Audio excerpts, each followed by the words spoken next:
Hola, hola coleccionistas, ¿cómo están? Acá les habla Rey y les traigo parte de la colección Pokémon que tengo. ¿Y por qué hoy? Porque hoy se celebran 30 años desde que inició esta franquicia que tanto amo. Ahí pueden ver, tengo Jasper y Bloquis en su mayoría. Y les cuento, yo conocí Pokémon hace mucho tiempo atrás, de hecho 30 años atrás, jugando Pokémon Green, que fue el primero. No me van a creer lo difícil que fue, porque estaba en japonés y gracias a un amigo que sí jugó Pokémon, no sé, Red o Blue, me enseñó qué tenía que hacer en cada parte y así logré tener mi equipo, ganar por primera vez la liga, capturar un Pokémon, que era una maravilla aquí en ese tiempo.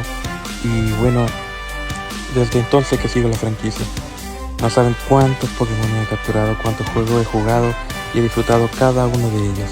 Así que feliz Pokémon Day a todos y nos estamos viendo en el próximo video.